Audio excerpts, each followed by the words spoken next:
Welcome to The Cat Conversation, a podcast helping cat people understand their cats better. I'm KJ, your kitty correspondent.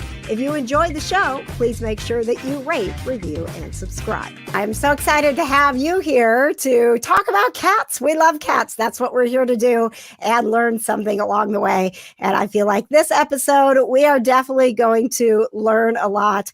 I am so excited for the first time on the Cat Conversation to welcome Dr. Rachel Geller. Now, she is the author of Saving the World One Cat at a Time, and she is absolutely doing that as a certified humane education specialist and a cat behavior and retention specialist through the Humane Society of the United States.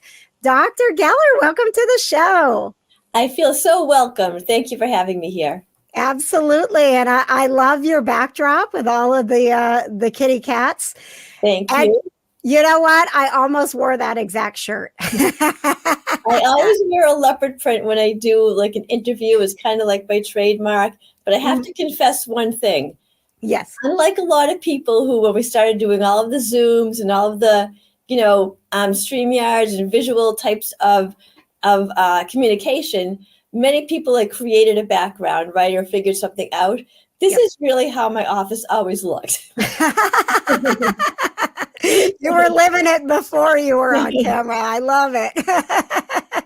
Well, to be honest, the explosion of pop culture and cats behind me also was there.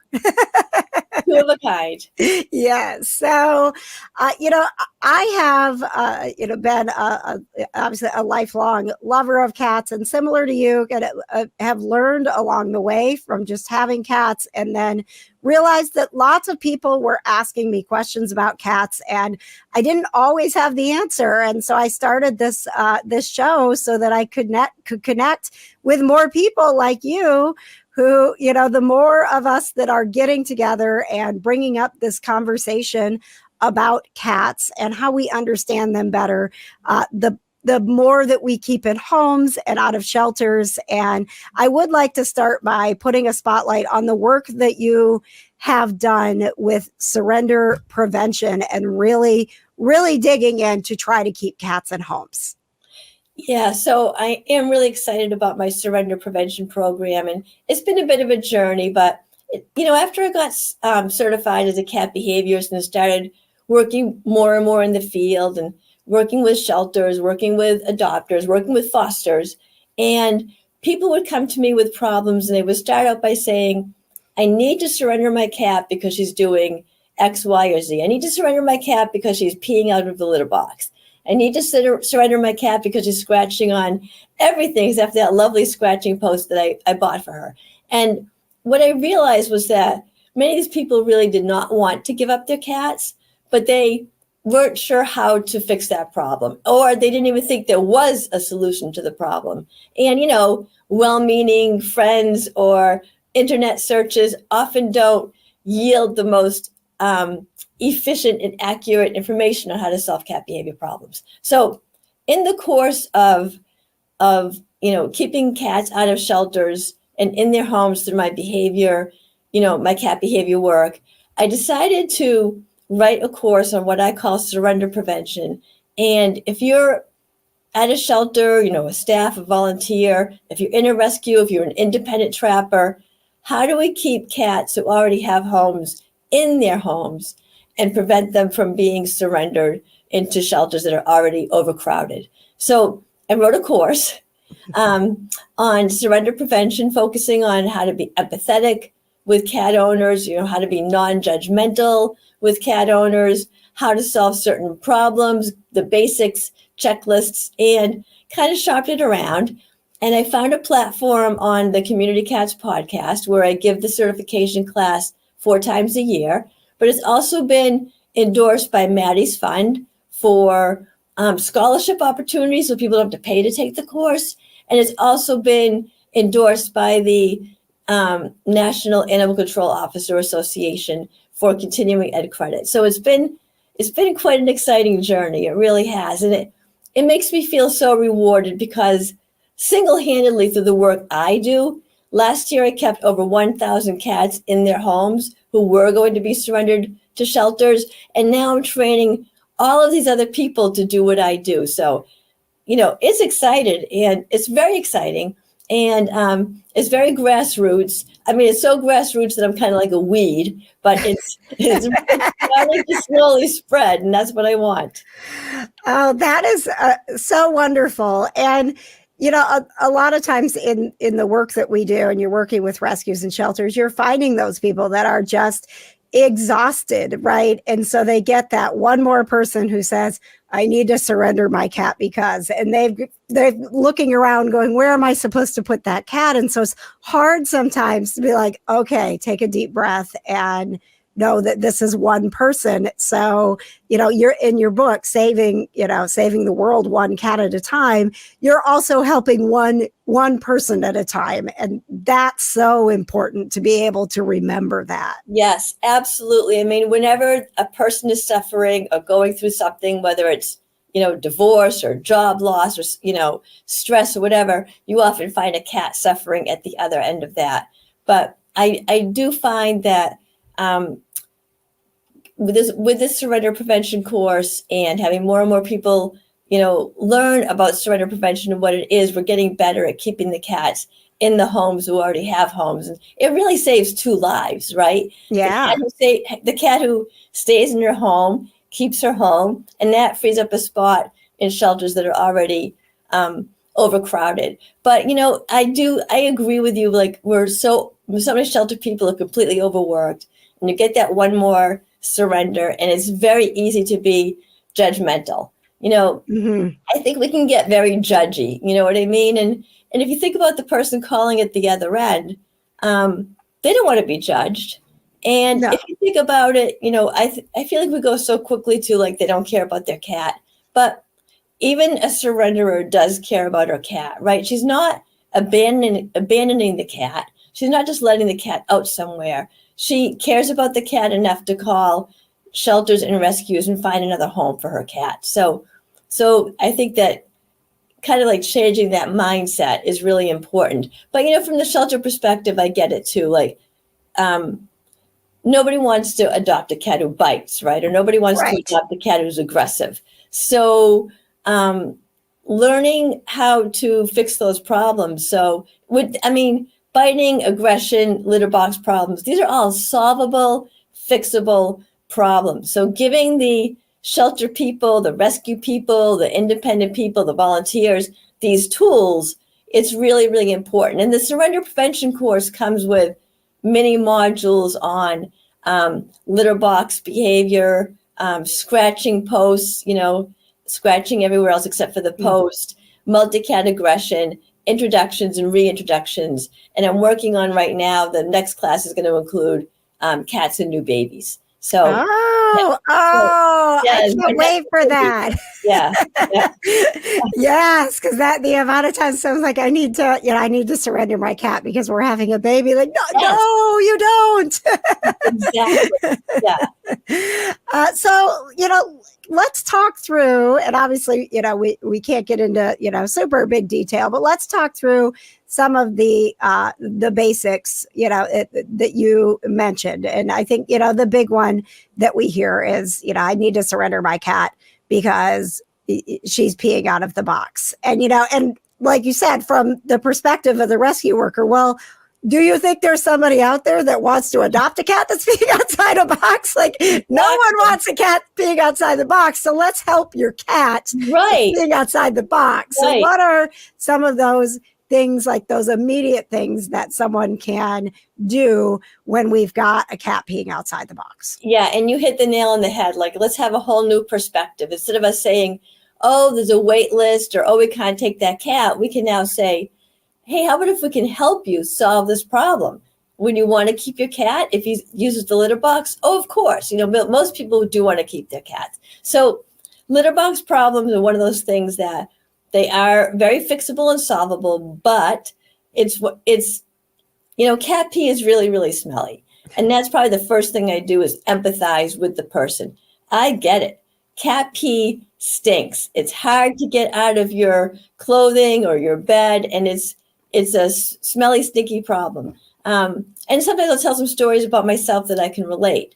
Like, as a cat behaviorist, I've had that problem too. I've had a sick cat who at the end of his life was peeing everywhere. And I remember my husband once came to me and said, do I really have to live in a human toilet? So I experienced all of these things myself.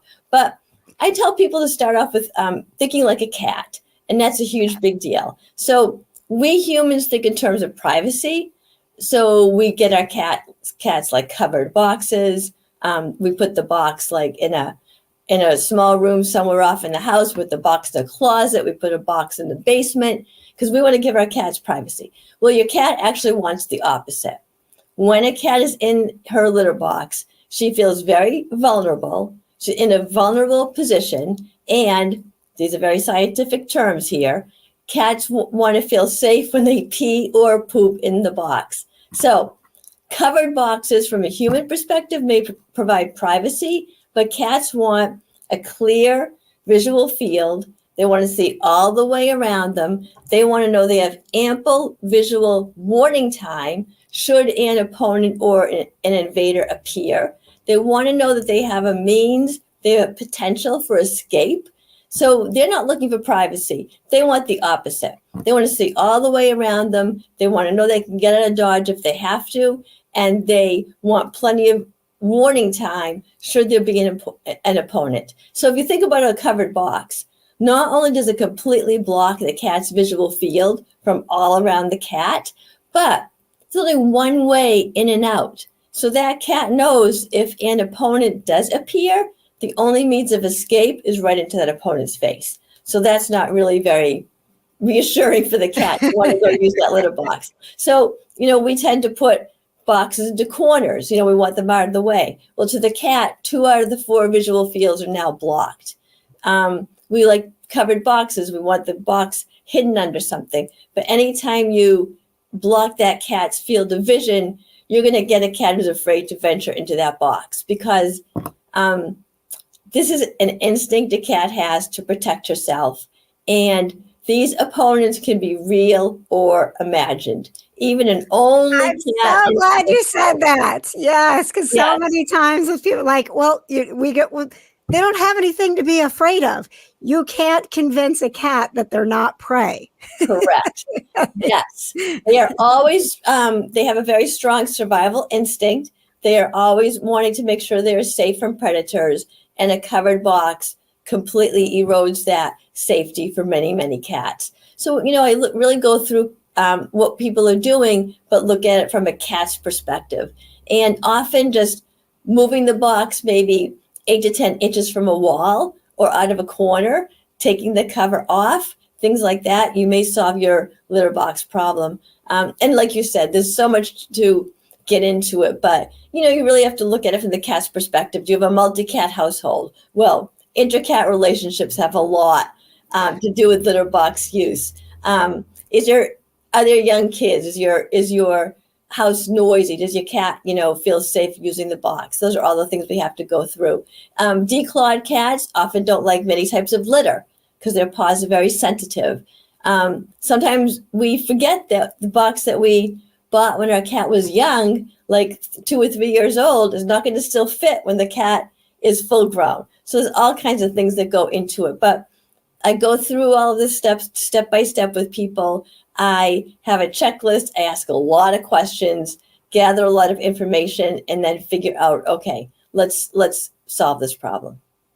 And, possibly, the next biggest problem we hear is the scratching, right? And it is frustrating when you're like, I got you the scratch post. It's right there. I spent a lot of money on that thing. It looks very nice. Why do you still want to scratch in other places? Yeah. How do you assist, in that area with that issue? The first thing I do with people is make sure they have the right post, because there are so many scratching posts out there that from a cat's perspective, they're not going to work. So think about what a cat scratches on if that cat was living outside. Perhaps like a tree. Well, trees are really, really sturdy and stable. So I see a lot of these scratching posts, they're very skinny, like they're small little posts. They're short and the base is not that big. So the post is too skinny, it's not high enough, and it's probably wobbly. Cats want a scratching post that is at least 3 feet tall, because they don't only want to scratch, there's that emotional component to scratching as well. It feels good, it releases tension when they get that full stretch. So, and cats don't want to hunch over either to use their scratching post. So it has to be really tall. The other thing is it can't be covered with carpet. I know carpet covered posts are popular with people because they can match their decor, but not so great from the cat's perspective. It doesn't do the job, and worse, they can get their claws stuck in those little loops of carpet, and that would really hurt. So we want the post to be covered with either rope or sisal. That's the right texture that we want.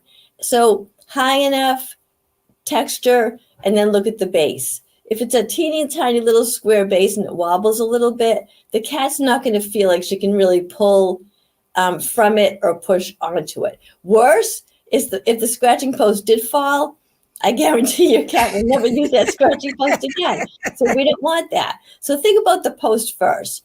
And then I tell people to deter and redirect at the same time. Like a lot of people will do one or the other, but they really won't do it in conjunction with each other. So if your cat is always scratching at a particular couch, place the scratching post, the good new scratching post that I just described, next to the couch. And then at the same time, put something slick or sticky on the couch. Those are textures the cats don't like. Now, I know your couch won't look so beautiful for a while covered in something slick or sticky, but it's temporary as we train the cat. So the idea is the cat comes walking up to the spot where he always scratches, and then he gets there and he says, oh my goodness, now the spot looks totally unscratchable. But look what we have here. Here's this lovely scratching post that has all of the elements that I need to get a good scratch. Let's try it. Usually once the cat sinks his claws into a really good scratching post, you have now solved the problem, because he's going to realize on his own that that's a better alternative. All right. I have to ask this, Rachel, because I understand my cats pretty well, right? But I did we've got a couple of new kittens. They're 9 months old. They've been with us 6 months. They actually haven't really scratched, but we've done the sticky tape before. And so we've got the double-sided tape on our couch. I have my two females are licking the tape.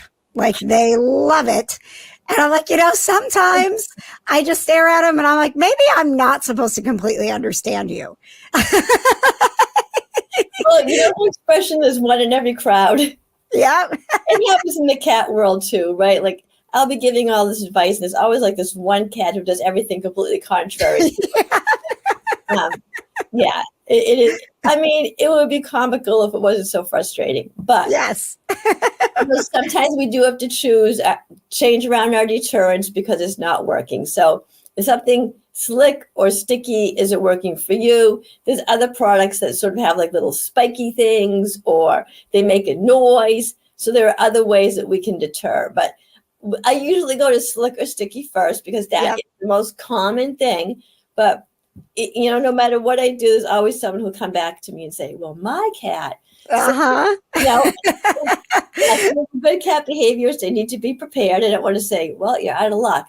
So here's some other things we can try. So maybe a noise deterrent might be better. Maybe. Yeah, let's talk about deterrence, because I think that, it's so, it is frustrating for us when a cat is exhibiting a behavior.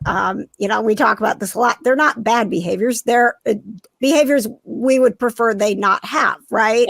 Yes, that is such a good point. Your cat is not purposely trying to misbehave. Your cat has some problem in her life, and she's trying to solve that problem as a cat. That's important. I'm glad you pointed that out. So what are some of those, deterrents or, redirection things that we can do if we can get used to catching ourselves and not being like, no. Like, what are some of those positive things that we can do differently so that we're not also scaring our cat on top of everything else that's Right. going through? Right. We definitely don't want to use punishments. I'm glad you pointed that out. We don't want to scare them. I mean, people use a spray bottle, but that won't work because scratching is a natural instinct for a cat. If you use a spray bottle, all that's going to happen is you'll get a wet cat who's going to try the same thing again next time, and it's not so good for the relationship between you and your cat. So we can absolutely use distraction and redirection, which is a positive way to retrain a cat. We can distract to a toy, and then go through like a little play session and let the cat have some captures and then a little bit of food after to simulate that caught and killed prey that he now gets to eat. So deterring with play and going through a hunting sequence and letting the cat feel satisfied and rewarded is a great way to distract and redirect.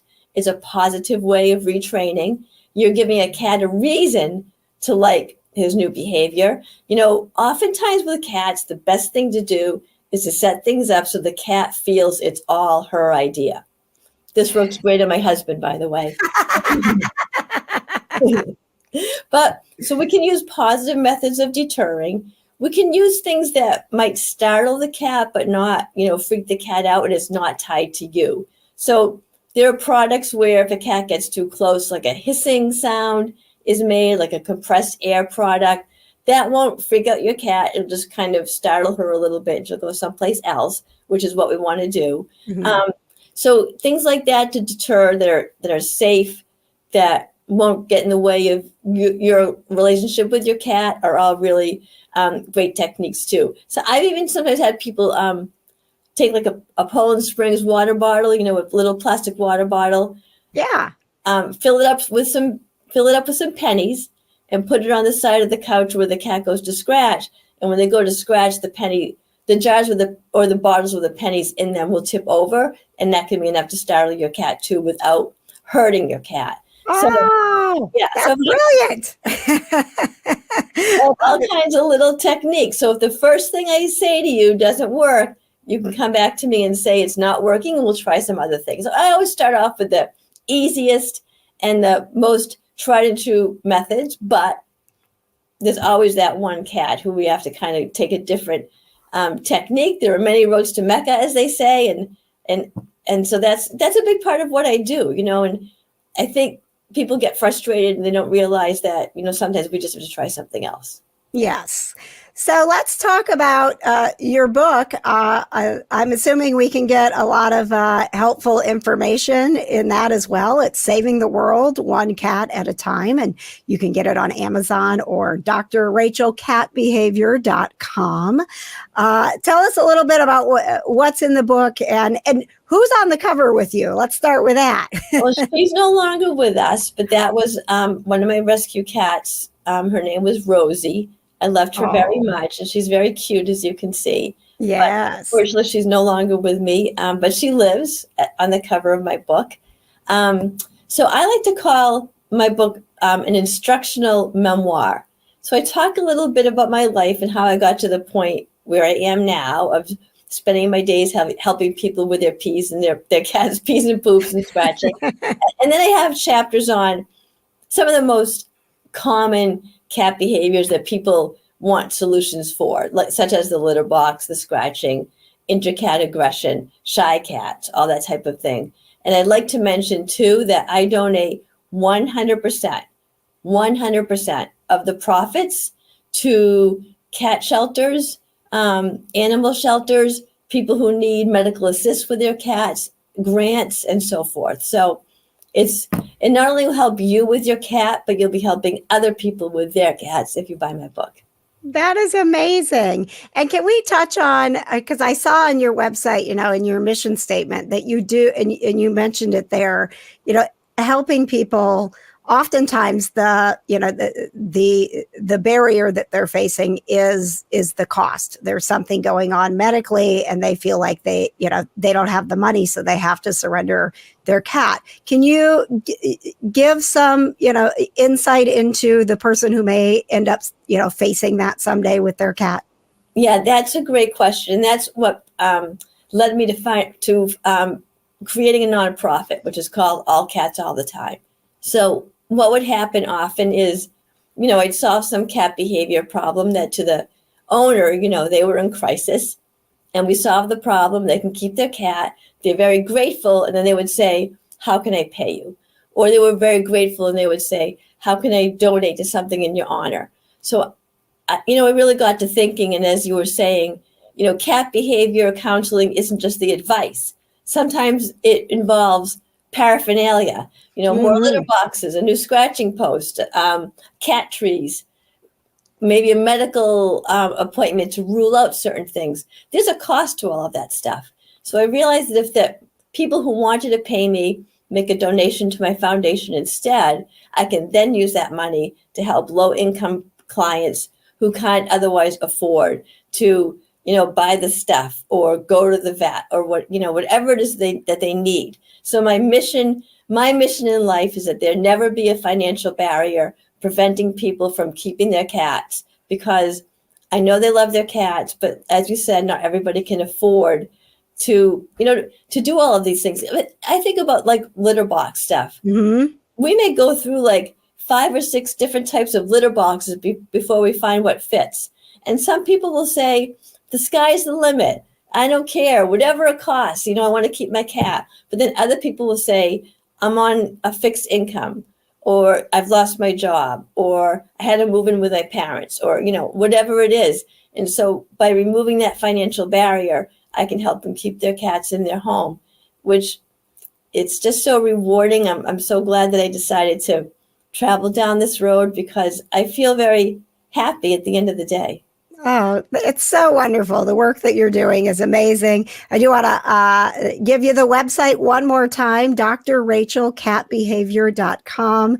It is a wonderful resource, and you can find Dr. Geller's book there and so much more. Thank you so much for being with us today on the Cat Conversation. Is there anything else? We got the website out there. Do you have any social media handles or any other, places you want us to follow along with all of the amazing things you're doing for cats? Well, I'm on Facebook, Instagram, LinkedIn, and Twitter, now X. So I'm on platforms, and they're all on my website, and I do try to keep up with it. As older people, I'm used to all of the social media, but I do try to keep up with it, and I post when I'm doing a seminar or doing a Zoom or doing a course. So if people would like to follow and get some tips and see what I'm up to and take some courses or take some webinars, that would be lovely. All right. This has been the Cat Conversation. Thank you so much for joining us. Thank you. Thanks for joining me for the Cat Conversation, powered by Storms and Melodies Calming Remedies. You can shop stormsandmelodies.com, where you can also get my book, Raised by Cats, Behind the Mic and the Meows. Subscribe so you can keep up with the Cat Conversation, and follow my YouTube channel for the positive vibes of pop culture, people to know, and pets. Go to youtube.com/KJ Today.